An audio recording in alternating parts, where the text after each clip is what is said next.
முக்கிய செய்தி, டெல்லியில் என்டிஏ கூட்டணி கட்சி தலைவர்களின் கூட்டமானது தொடங்கியிருக்கின்றது. முக்கிய செய்தியாக பார்த்துக் கொண்டிருக்கின்றோம். என்டிஏ கூட்டணி கட்சி தலைவர்களான சந்திரபாபு நாயுடு, நிதிஷ்குமார் உள்ளிட்டோர் இந்த கூட்டத்தில் பங்கேற்றிருக்கிறார்கள். அது குறித்தான காட்சிகளையும் நாம் பார்த்துக் கொண்டிருக்கின்றோம். டெல்லியில் என்டிஏ கூட்டணி கட்சி தலைவர்களின் கூட்டமானது தொடங்கியிருக்கின்றது.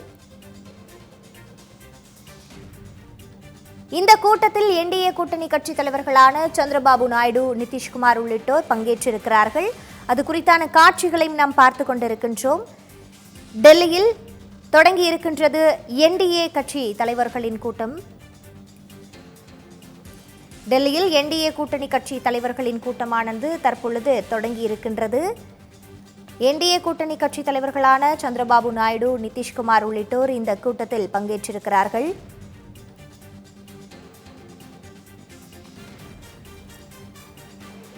டெல்லியில் பிரதமர் மோடி தலைமையில் என்டிஏ கூட்டணி கட்சி தலைவர்களின் கூட்டமானது தற்பொழுது தொடங்கி இருக்கின்றது. இந்த கூட்டத்தில் கூட்டணி கட்சி தலைவர்களான சந்திரபாபு நாயுடு, நிதிஷ்குமார் உள்ளிட்டோர் பங்கேற்றிருக்கிறார்கள். அங்கு இருக்கக்கூடிய சூழலையும் நாம் பார்த்துக் கொண்டிருக்கின்றோம். மேலும் கூடுதல் விவரங்களோடு இணைப்பில் இருக்கிறார் எமது செய்தியாளர் மணிகண்டன். அவரிடம் விவரங்களை கேட்டு பெறலாம். மணிகண்டன், வணக்கம். என்டிஏ கூட்டணி கட்சி தலைவர்களின் கூட்டமானது தற்பொழுது தொடங்கி இருக்கின்றது. இந்த கூட்டத்தில் யார் யாரெல்லாம் கலந்து கொண்டிருக்கிறார்கள், இந்த கூட்டத்தில் என்னென்ன மாதிரியான விஷயங்கள் எல்லாம் ஆலோசிக்கப்பட இருப்பதாக தகவல் வெளியாகி இருக்கின்றது, தற்போது இருக்கக்கூடிய நிலவரங்களை பதிவு பண்ணுங்க.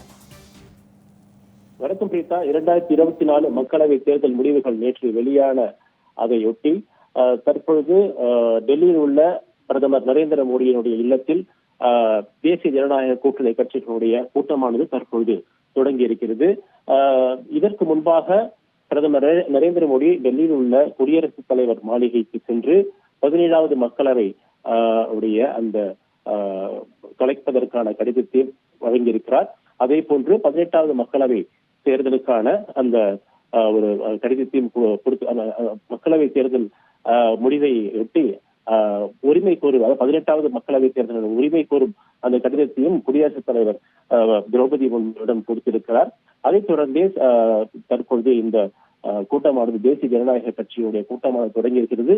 இந்த கூட்டத்திற்கு தெலுங்கு தேச கட்சியை சேர்ந்த அதனுடைய தலைவர் தற்போது இந்த கூட்டத்திற்கு வந்திருக்கிறார்.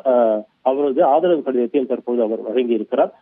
மேலும் ஜனசேனா கட்சியை சேர்ந்த பவன் கல்யாணம் இந்த கூட்டத்திற்கு வருவதாக தகவல் கிடைத்திருக்கிறது. அதே போன்று ஐக்கிய ஜனதா கட்சியை சேர்ந்த நிதிஷ்குமாரும் பிரதமர் நரேந்திர மோடி இல்லத்திற்கு தற்போது இந்த தேசிய ஜனநாயக கூட்டத்தில் கலந்து கொள்வதற்காகவும் அவரது ஆதரவு கடிதத்தை கொடுப்பதற்காகவும் தற்போது வந்திருக்கிறார். மேலும் கூட்டணி கட்சி தலைவர்கள் எல்லாம் தற்போது கலந்து ஆலோசித்து வருகிற 8ஆம் தேதி பிரதமர் நரேந்திர மோடியுடைய தலைமையில் இந்த 18வது மக்களவையை தொடங்குவதற்கான அந்த கூட்டமும் நடைபெற இருக்கிறது. மொத்தம் 293 தொகுதிகளில் தேசிய ஜனநாயக கட்சி வெற்றி பெற்றதை அடுத்து இந்த கூட்டமானது தற்போது தொடங்கி நடைபெற்று வருகிறது. பிரீதா.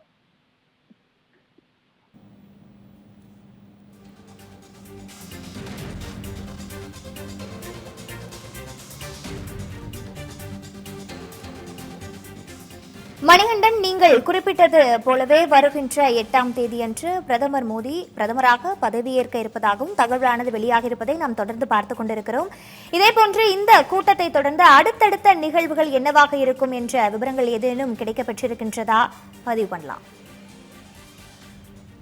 பிரதமர் நரேந்திர மோடி குடியரசுத் தலைவரிடம் ஆட்சி அமைப்பதற்காக அந்த உரிமை குரல் கடிதத்தையும் கொடுத்திருப்பதாக நாம் தகவல்கள் அறிகிறோம். அதைத் தொடர்ந்து அது தொடர்பாக இந்த கூட்டத்தில் கலந்தாலோசிக்க இருக்கிறது. தெலுங்கு தேச கட்சியுடைய தலைவரிடமும் பிளஸ் ஐக்கிய ஜனதா தள கட்சி கட்சியினுடைய தலைவர் நிதிஷ்குமார் அவர்களிடமும் மற்றும் தேசிய ஜனநாயக கட்சியுடைய கூட்டணி கட்சி தலைவரிடம் தற்போது இந்த ஆலோசனை கூட்டமானது நடைபெற்று வருகிறது. வருகின்ற 8ஆம் தேதி ஆட்சி அமைப்பதற்கான அந்த தகவல்கள் எல்லாம் தற்போது இந்த கூட்டத்தில் பேசப்படும் என்று நாம் எதிர்பார்க்கிறோம். மேலும் இந்த நாடாளுமன்ற தேர்தல் முடிவுகளை ஒட்டி அறுதி பெரும்பான்மையாக வென்றிருந்த போதிலும் மற்ற கூட்டணி கட்சி தலைவர்களுடைய கோரிக்கைகளையும் இந்த கூட்டத்தில் வைப்பார்கள் என்று எதிர்பார்க்கப்படுகிறது. என்ன மாதிரியான நிபந்தனைகள் எல்லாம் இந்த கூட்டத்தில் அதாவது கூட்டணி கட்சி தலைவரிலிருந்து வைக்கப்படும் என்பது குறித்த ஒரு ஆலோசனையும் இந்த பிரதமர் இல்லத்தில் நடைபெறக்கூடிய இந்த கூட்டத்தில் பேசப்படும் என நாம் எதிர்பார்க்கலாம். முக்கியமாக சந்திரபாபு நாயுடு மற்றும் நிதிஷ்குமார் ஆகிய 2 தலைவர்களும் இந்த கூட்டணியில் முக்கியமானவர்களாக கருதப்படுகிறார்கள். இவர்கள் இருவர் தரப்பிலும் இருந்தும் ஏதாவது நிபந்தனைகள் வைக்கப்படுமா என்பதையும் இந்த கூட்டத்தின் முடிவில் நாம் எதிர்பார்க்கலாம். ரீதா,